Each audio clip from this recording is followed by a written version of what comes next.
Bom dia, bom sábado. Que bom que você está aqui com a gente. Escolheu estar na Central de São Paulo hoje pela manhã, para juntos darmos continuidade a essa série chamada O Brilho da Liberdade. Este é o 7º tema da série O Brilho da Liberdade. A gente falou sobre Gálatas, estamos chegando ao final do livro de Gálatas, tratando sobre os frutos do Espírito ou o fruto do Espírito. Hoje nós falaremos sobre fidelidade. Quando a gente prega um sermão temático, lá no Teológico a gente aprende a diferença entre sermão temático e sermão expositivo.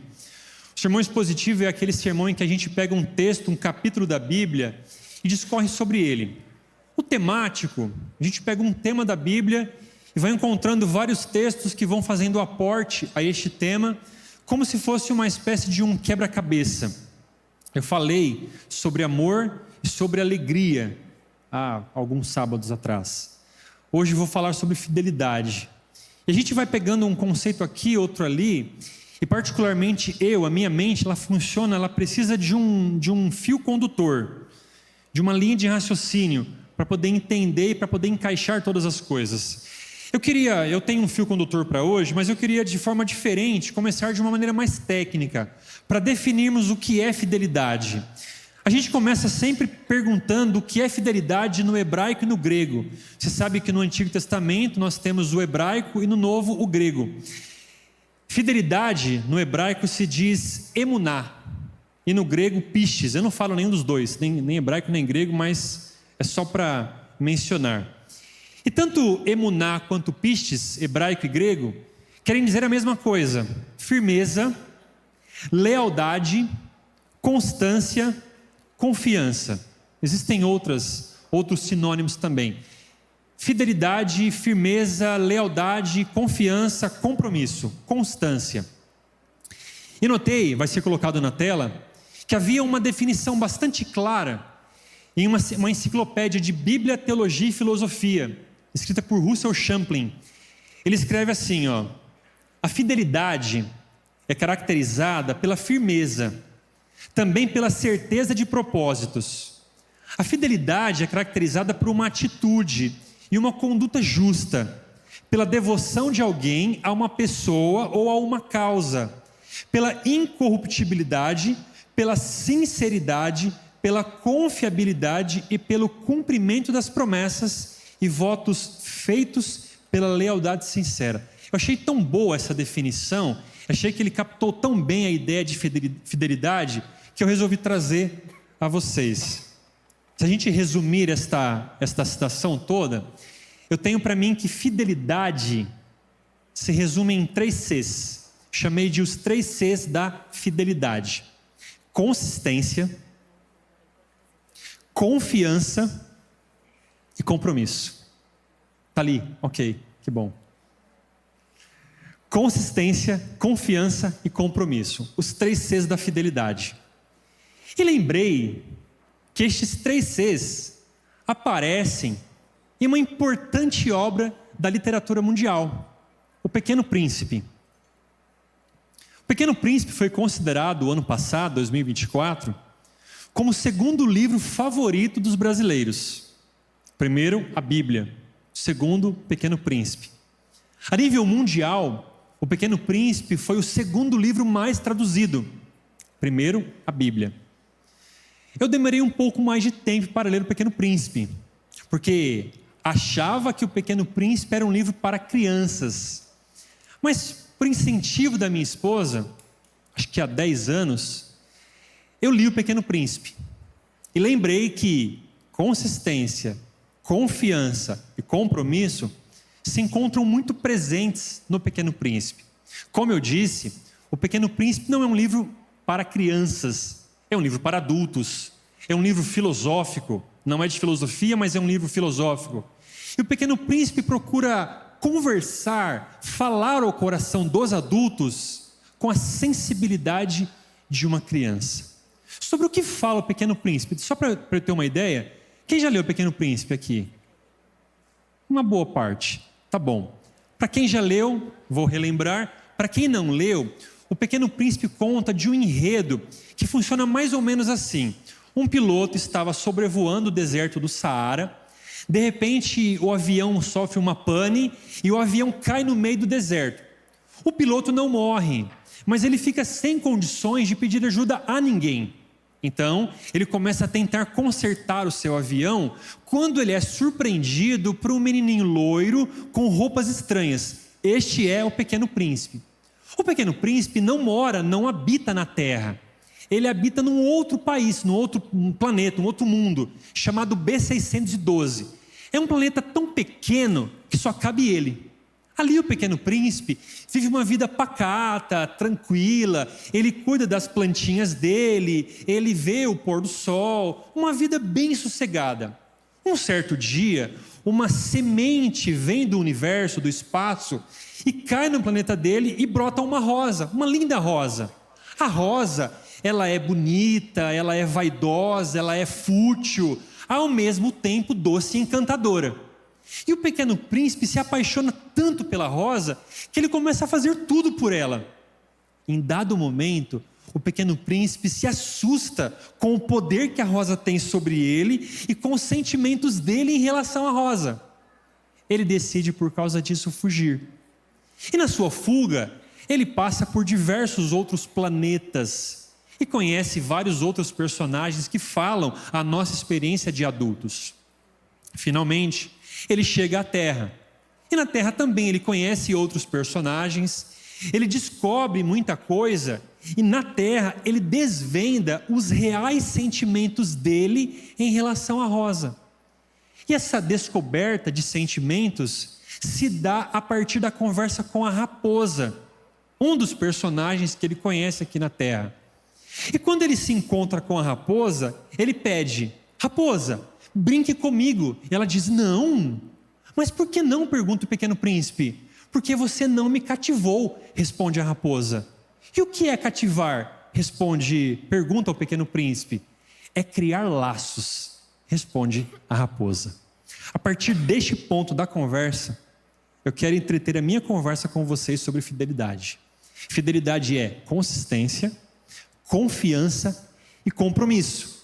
Primeiro ponto, fidelidade é consistência. O Pequeno Príncipe vai pedir, a raposa vai dizer para ele: por favor, cativa-me, disse a raposa. E o que eu preciso fazer para cativar você? Perguntou o Pequeno Príncipe. A raposa disse assim: você vai sentar primeiramente longe de mim, assim, na relva. E você não vai falar nada, eu também não vou falar nada, mas vou olhar você de canto de olho. E à medida que o tempo passa, você senta cada vez mais perto de mim, e assim você vai me cativar. A raposa estava dizendo para o Pequeno Príncipe que algo não se forma de uma única vez. A raposa diz ao Pequeno Príncipe que a fidelidade não se constrói por um impulso, mas por constância.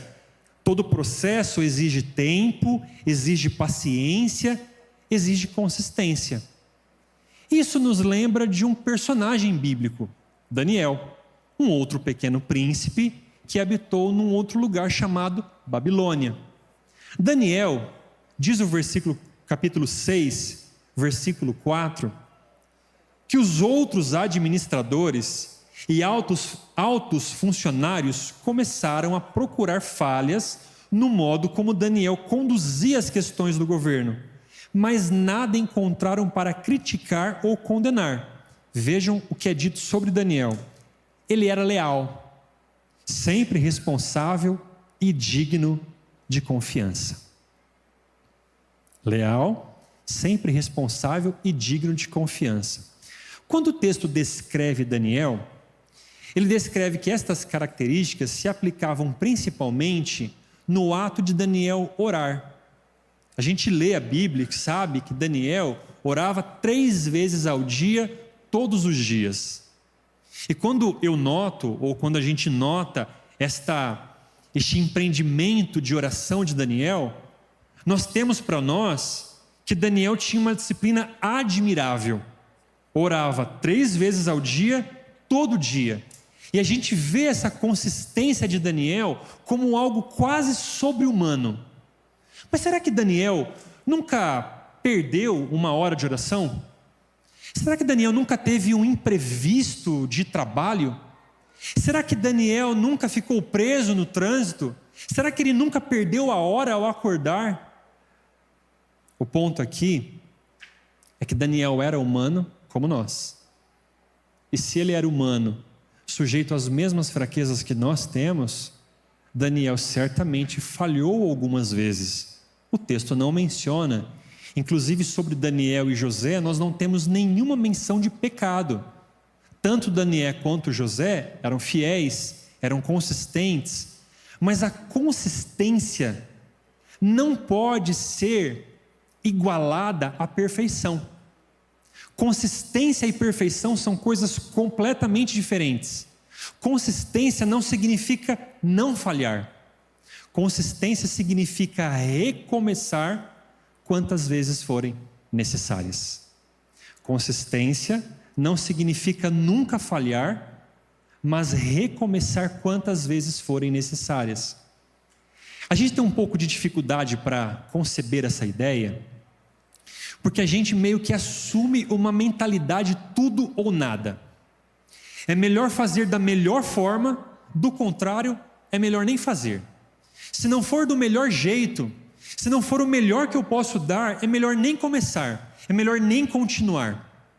E em alguns momentos, quando a gente começa a fazer alguma coisa e falhamos uma vez, algumas vezes, um dia ou alguns dias, entendemos, isso não é para mim, não dou conta de fazer isso. Ou seja, quando falhamos, quando não atingimos a perfeição, nós desistimos. E por aí a gente ouve algumas frases. Se você gosta dessas frases, tudo bem, mas elas não falam comigo. Por exemplo, trabalhe enquanto os outros dormem. Já ouviu isso?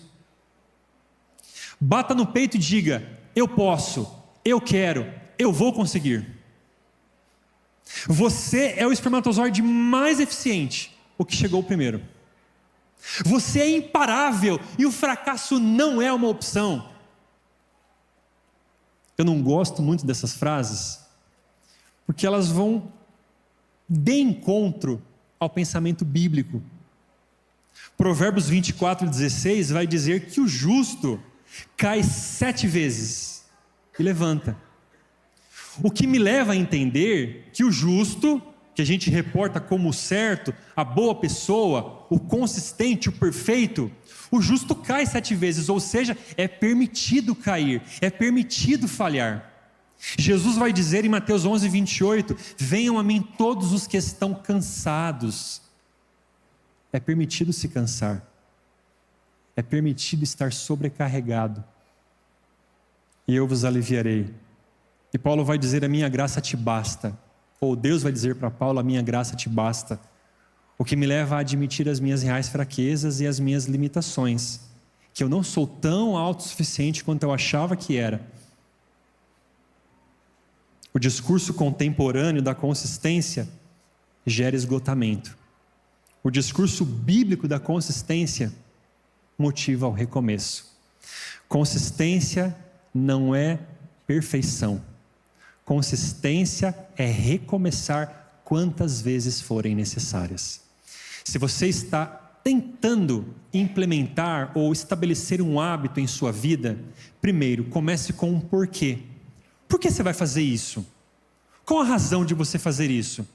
Vou começar um processo de oração pelo meu casamento. Por quê? Porque o meu marido é um idiota. Não por isso. Porque você quer honrar a Deus através do seu casamento e porque você quer fazer o bem para os seus filhos que são influenciados por este casamento. Comece com um porquê. É como dar um nome para esse projeto, para esse hábito que você quer estabelecer. Mas quando você começar um projeto, além de colocar um porquê, planeje falhar. Lembre-se que ao longo do processo, sim, você vai gastar com o que você não queria ter gastado, vai comer o que você não queria ter comido, você vai dormir demais, você vai ceder a tentações. Planeje a falha, planeje falhar. Consistência não é perfeição, é recomeçar quantas vezes forem necessárias. E por último, ame o processo. A gente começa um hábito e a gente ama o objetivo. O objetivo é perder 20 quilos. Então eu vou amar os 20 quilos. Não ame os 20 quilos. Ame o processo. Porque à medida que você amar o processo, você vai chegar ao resultado que você deseja. Tenha um porquê, planeje falhar e ame o processo. Consistência não é perfeição, é recomeço. Sempre que você cair por causa de um tropeço. Deus não exige perfeição, mas consistência que se traduz em recomeço e se prova com o tempo, não com as falhas de um único dia. É você cair e levantar. É você cair de novo e levantar e dizer: Senhor, estou aqui, ainda estou tentando. Assumir isso, essa fraqueza, essa limitação e recomeçar tem mais valor para o céu do que as muitas estrelinhas que você ganhou por ter estudado 7 vezes a lição na escola sabatina. É sobre isso. Fidelidade é consistência. Primeiro você senta na relva, bem longe de mim. À medida que o tempo for passando, vai se aproximando, porque esse cativar é construído com o tempo, em um processo, com consistência, recomeçando sempre que você falhar. Segundo ponto, fidelidade é confiabilidade. Vejam que a raposa diz para o príncipe. No dia seguinte, o príncipezinho voltou, e ela diz a ele: teria sido melhor se você voltasse à mesma hora. Se tu vens, por exemplo, às 4 da tarde, desde as 3 eu começarei a ser feliz. Eu adoro essa frase. Se você vem às 4 da tarde, às 3 o meu coração já vai estar feliz. Minha esposa chega em casa meia-noite. E quando ela chegou meia-noite essa semana, eu falei: amor, às 11 horas o meu coração estava pulsando por você. Eu ganhei só uma boa noite. Vou dormir. Se você vem às 4, às 3 o meu coração está pulsando. Confiabilidade. A raposa sabia que o príncipezinho viria, e por isso ela espera ele chegar. Quando a gente considera, vamos voltar para a Bíblia, livro de Gálatas, a palavra para fidelidade é a mesma palavra para fé, a palavra pistis, em grego pistis, fé. Essa palavra é usada no livro de Gálatas mais de 20 vezes com 3 significados diferentes. Mais de 20 vezes com 3 significados diferentes. Primeiro significado: fé é um corpo de crenças. Então, por exemplo, a pessoa se uniu à fé adventista, quer dizer, ela abraçou, ela aceitou as crenças adventistas. Fé é um conjunto de crenças, de ideias, ensinos, doutrinas. Segundo significado, a fé é um compromisso. Então você aceita Jesus pela fé e é justificado. Esse segundo significado é o que mais tem no livro de Gálatas. Você foi justificado pela fé. Fé é um compromisso, para além de um corpo de crenças. O terceiro significado só existe um, aqui, Gálatas 5:22, fidelidade. É a única vez que aparece a palavra fé sendo traduzida como fidelidade. E dizem os comentaristas mais antigos que nas traduções mais antigas, essa palavra fidelidade era traduzida por confiabilidade. Em outras palavras, fidelidade no contexto do fruto do Espírito diz respeito à relação com o próximo. Sim, você pode pensar ser fiel a Deus. Daniel, José, que eu acabei de citar, eram fiéis a Deus. Mas fidelidade aqui não tem a ver com fidelidade a Deus, mas fidelidade ao próximo. Ou seja, confiabilidade. Assim, a pessoa fiel, nesse contexto, é uma pessoa em quem os outros podem confiar. Uma pessoa a quem os outros podem contar. E aí eu levanto uma pergunta para vocês, que me feriu essa semana. Pergunta é: aqueles que confiam, ou melhor, aqueles que conhecem você melhor, ou aqueles que melhor conhecem você, confiam mais em você por causa disso? Aqueles que te conhecem melhor, confiam mais em você? Por exemplo, se você diz para a esposa assim: fica tranquila, amanhã eu resolvo isso. O que ela pensa? Sei. Se ele disse amanhã, pode pôr semana que vem. Se você diz para um amigo, amanhã às 10 horas eu passo na sua casa. Pode esperar aí 10, 10 e meia, 11 e meia, meio-dia. Até meio-dia está aqui. Se você diz para os filhos, no próximo domingo, nós vamos andar de bicicleta. Eles confiam em você? Conta-se uma história de um homem nos seus 40 anos que lembrava de uma experiência que viveu aos 12. Portanto, 28 anos depois, essa experiência ainda o machucava. Este homem conta que ele fazia parte de um grupo de escoteiros e haveria um acampamento de pais e filhos. Ele conversou com o seu pai e o seu pai disse que iria. Era de sexta para sábado, eles iriam na sexta para chegarem lá no sábado. Quando chegou a sexta-feira, o horário marcado era às 17 horas. O pai só chegou às 19. Ficou um pouco frustrado o menino, mas tudo bem. O pai disse, então filho, o papai teve várias questões do trabalho, vários compromissos, não consegui chegar cedo. Mas fica tranquilo, a gente tem um mapa. Amanhã a gente vai, amanhã de manhã, a gente acorda bem cedinho e vai. O menino, antes de dormir, colocou todo o equipamento no carro do pai. De manhã, estava marcado 7 horas. O pai não levantou até as 9h30. E quando o pai levantou, por volta ali de entre 9h30 e 10 horas, ele disse assim, filho, o papai tem muitas dores nas costas. Você já é um menino maduro, vai entender que eu não tenho condições de dormir no chão. Então, vamos deixar para uma próxima, o papai não vai poder ir dessa vez. E, por favor, tire as coisas do carro, porque eu tenho vários compromissos hoje, eu preciso cumpri-los. Este homem de 40 anos, que na época tinha 12, contou que uma das coisas mais difíceis que ele fez foi justamente tirar as coisas, o saco de dormir, a barraca, a mochila do carro do pai. Ele tirou. O pai não percebeu, mas ele estava na varanda. E o menino percebeu quando o pai saiu vestido com roupas de jogar futebol. Ele foi atender os compromissos que ele tinha naquele sábado.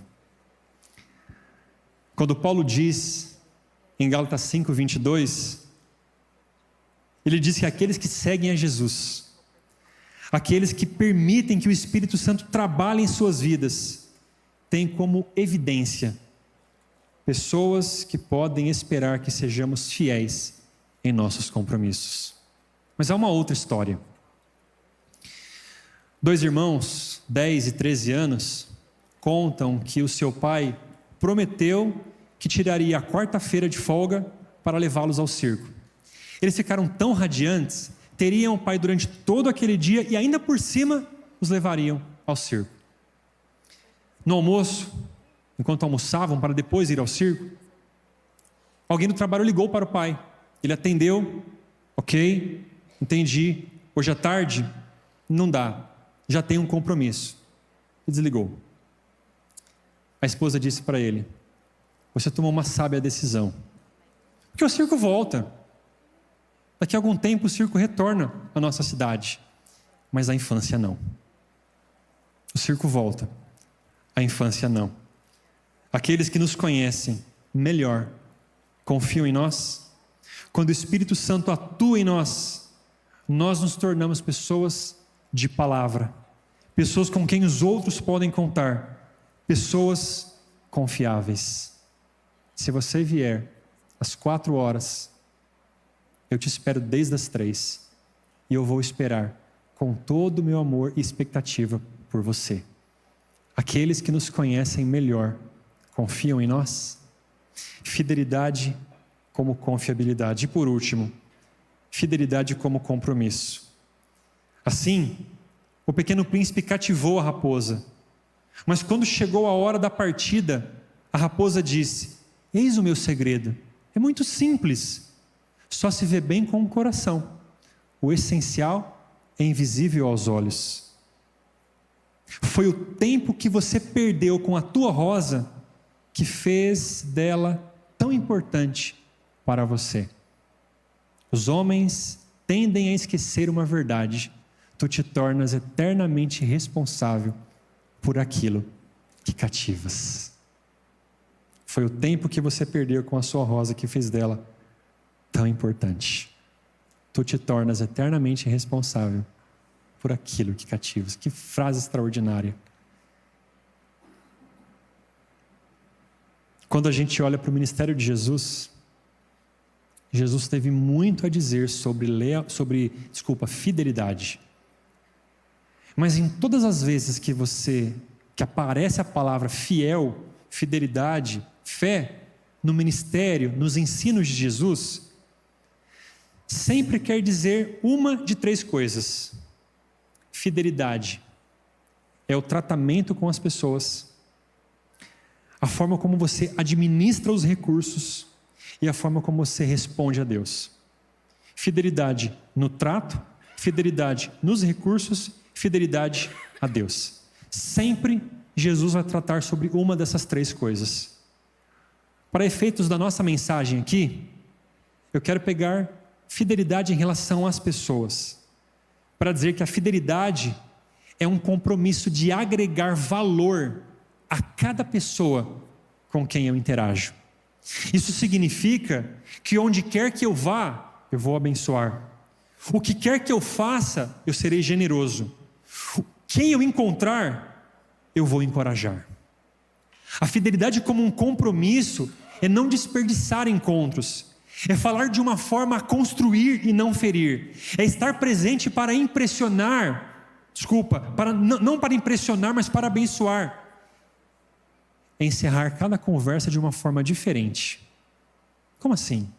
Quando a gente conversa com as pessoas, quando a gente sai de uma conversa, nos perguntamos: será que gostaram de mim? Será que falei demais? Será que fui bobo ao dizer isso? E se terminássemos cada conversa dizendo: será que as pessoas que me ouviram se sentiram amadas por mim? Essa semana, enquanto eu preparava essa mensagem, eu li o capítulo 2 do livro Caminho a Cristo, por casualidade, e me chamou a atenção o que é dito sobre Jesus ali. A autora diz: Jesus não suprimia da verdade uma palavra que fosse, mas sempre a proferia com amor. Em seu convívio com o povo, exercia o maior tato, dispensando-lhes atenta e bondosa consideração. Não era nunca rude e jamais pronunciava desnecessariamente uma palavra severa. Nunca motivava dores desnecessárias a uma alma sensível. Não censurava as fraquezas humanas. Dizia a verdade, mas sempre com amor. Denunciava a hipocrisia, a incredulidade e a injustiça. Mas o pranto transparecia em sua voz quando proferia suas fulminantes repreensões. Fidelidade como compromisso é você chegar em local, e aquele local melhorar porque você está ali. Fidelidade como compromisso é falar com as pessoas e as pessoas se sentirem leves porque conversou com você. Fidelidade como compromisso é agir como Jesus. Sempre que falava com amor, com tato. E se precisasse falar alguma coisa dura, falava com pranto, com a voz embargada. Quando os discípulos estavam ansiosos, Jesus não disse para eles: calma, guarda sua preocupação, as coisas vão piorar daqui para frente. Jesus não disse isso. Ele disse para os discípulos: não se turbe o vosso coração. Quando Jesus encontrou uma mulher em adultério, ele não disse para ela: tenho vergonha de você, toma vergonha na cara, mulher, foi se envolver com este homem. Ele disse para ela: eu não condeno você. Quando Jesus deparou-se com Pedro, que o havia traído, negado 3 vezes, Jesus não disse para ele: tá vendo? Você que se acha autossuficiente, você que não tem uma noção de quem você é. Jesus não disse isso. Jesus disse: apacenta as minhas ovelhas. Em outras palavras, Deus pode, por meio da sua palavra, do seu abraço, da sua escuta, da sua resposta gentil, mudar o rumo da vida de uma pessoa. Ser fiel é estar disponível para isso. O Antoine de Saint-Exupéry, que escreveu O Pequeno Príncipe, escreveu um outro livro chamado Terra dos Homens. Ele vai dizer: só há um luxo verdadeiro, o das relações humanas. Só há um luxo, o das relações humanas. Neste mundo conectado, repleto de informações, de compromissos, nós perguntamos: quem estamos cativando? E como estamos dedicando o meu tempo às pessoas ao meu redor? Tu te tornas eternamente responsável por aquilo que você cativa. Quem você está cativando e a quem você está se dedicando?